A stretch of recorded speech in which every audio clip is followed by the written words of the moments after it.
On August 13, 2018, Shanann Watts walked through the front door of her home in Frederick, Colorado at around 2 in the morning. She had just landed from a work trip. She was 15 weeks pregnant. Her two daughters, Bella was 4 years old and Celeste was 3. They both were sleeping upstairs. By the time the sun came up that morning, someone murdered all three of them. But the weird thing was that there were no sign of robbery or forced entry in the house. That means the person who killed them was someone from the family, and the person who was worried for them on the news interview was a real killer, and his name was Chris Watts, and he was the husband of Shanann and the father of those two little girls. Before talking about what happened that night, we need to understand about Shanann, Chris, their two daughters Bella and Celeste, and the lover of Chris Watts, Nichol Kessinger. Shanann was born on January 10, 1984 in Aberdeen, North Carolina. Growing up, she was the kind of person who made every room feel a little louder and warmer. She was the girl who stayed up late night planning parties. Our cocktail party is tonight, where Product X is going to be released. We're super excited. We're heading to the pool right now, and then we have a massage. Who remembered everyone's birthday. Her personality was cheerful and a loving person, but her path to happiness was not a straight line.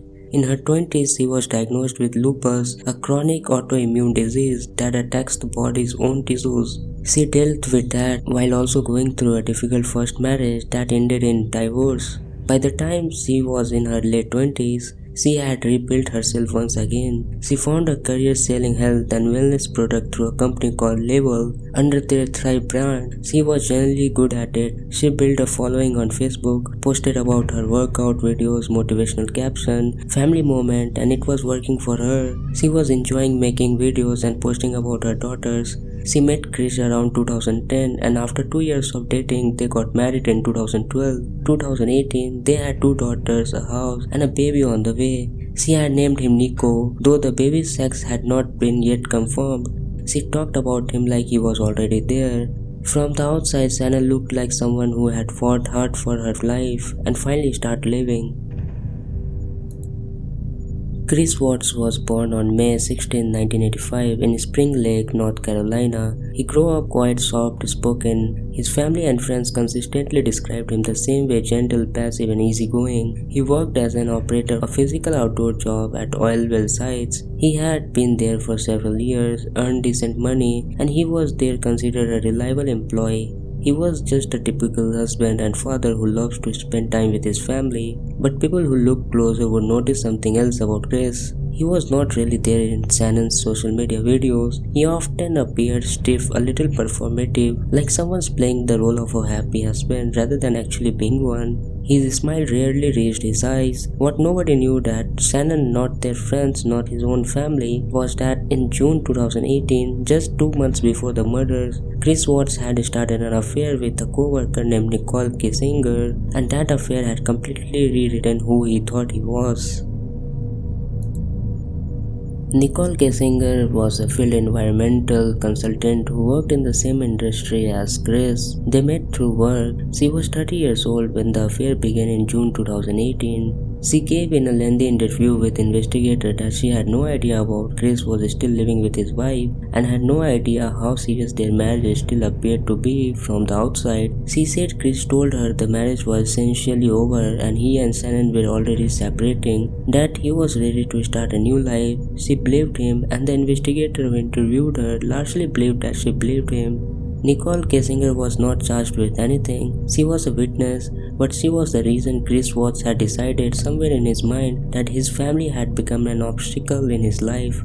A lot of people don't know about this, but Shanann and Chris were drowning in debt. Their home in Frederick had a mortgage of over $400,000. They often having arguments about bills. By August 2018, they were behind on the mortgage and facing possible foreclosure. A new baby was coming. Their oldest daughter, Bella, had a severe nut allergy that required constant attention and costly medical precautions. The house was too big and the expenses were too high, and the pressure of debt was growing every single week. Chris was aware of all this, but instead of dealing with the reality in front of him, he started imagining a different life entirely. August 12, 2018, Shanann was in Arizona on a work trip for labor. She was exhausted, 10 weeks pregnant. She has spent the past several weeks feeling a distance from Chris. The text between them feel colder. They are text messages retrieved by investigator later, where she tells a friend that Chris seems no more interested in the marriage, that something has shifted in him. Shannon's flight landed in Denver just after midnight on August 13th. A friend drives her home and drops her off at the front door at around 1:48 in the morning. The neighbor's doorbell camera picks up the footage. Shanann walks inside. The door closes behind her.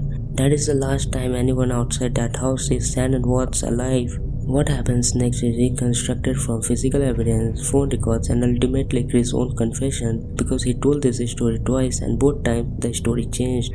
When the police arrived on August 13th, called by a neighbor named Nichol Kessinger, who was worried because Shanann had missed a doctor's appointment and was not answering her phone. Trip this weekend, Right.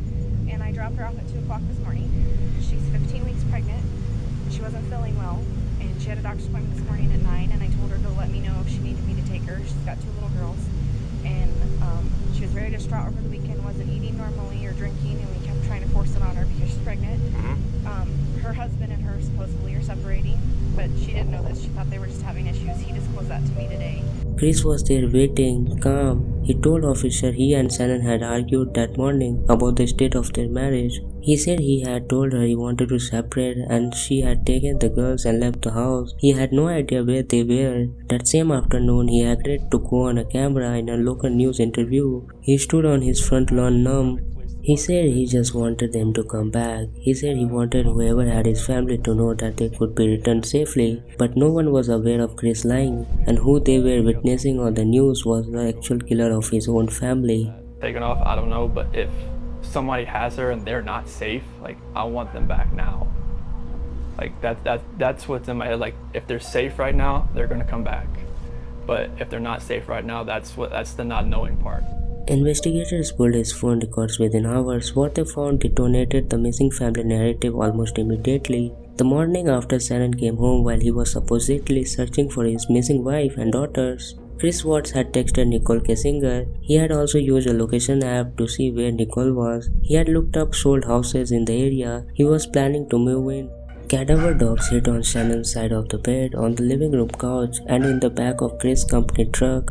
Investigators traced his movement on the morning of August 13th through his work truck's GPS, and it led them to an Anadarko petroleum oil site in Weld County, about 40 miles from the house. On August 15th, 2 days after Shanann was reported missing, investigators searched that site. They found Shannon's body buried in a shallow grave near one of the oil tanks. The bodies of Bella and Celeste were found inside 2 of the oil storage tanks. He had put his daughter inside oil tanks. Chris was arrested the same day the bodies were found. He was charged with 3 counts of first-degree murder, later updated to 5, included the death of his unborn son Nico. Initially, in a bizarre move that investigators believe was calculated, he tried to pin the death of the girls on Shanann. He claimed he had caught her killing their daughters through a baby monitor and that he had killed Shanann in a rage afterward, but nobody believed him. The physical evidence made that story scientifically impossible. Investigators walked him through exactly why, and within days, the story collapsed. In February 2019, in exchange for avoiding the death penalty, Chris Watts confessed to everything in a detailed interview conducted by the FBI. That interview, known widely as the Sermon on the Porch interview, was later released to the public. He described killing Shanann in their bed shortly after she came home. While the girls slept, he described loading her body into the truck before his daughter woke up. He described driving to the oil field, and then the part that has haunted everyone who has read this transcript, how his daughter were awake and talking to him during that drive. Bella asked him where they were going. He told her they were going to see the Thingamagics. Those were the last words Bella ever spoke to her father. On November 6, 2018, Chris Watts was sentenced to the 5 consecutive life terms in prison with no possibility of parole. He is currently housed at Dawes Correctional Institution in Wisconsin, moved out of Colorado for his own safety. As it relates to murder in the first degree with Bella, the court is going to sentence you to life in the Colorado Department of Corrections with no possibility of parole. He has given several more interviews from behind bars, none of which has produced a convincing explanation for what he did. Nichol Kessinger disappeared from public life. She changed her name and moved. Shannon's parents, Frank and Sandra, still speak publicly on behalf of their daughter and granddaughters. They have created a foundation in the girl's name. Chris Watts' parents have also spoken out about their own grief. His mother Cindy Watts has said she still visits him, that she does not understand what happened to the boys he raised, that she carries that question every single day. Before I end this video, there's something I want to talk about this case. Chris Watts was not someone who had ever shown violent behavior before. No documented rage issues, no history of abuse that investigator could find. Psychologists who have studied this case point to something called the family annihilator, profile a very specific type of domestic killer who murders their entire family not out of rage, but out of a desire to erase the past so they can start fresh. They see their family not as people, but as an obstacle to the life they have already planned in their head. Chris Watts had already mentally moved out of that house. He had already in his own mind begun a new life with someone else, and Shanann and those two little girls were simply in the way of it. Sometimes the people you believe the most becomes the evil. And that's it for today's story. Take care of yourself and keep your loved ones safe. See you next week with a new video.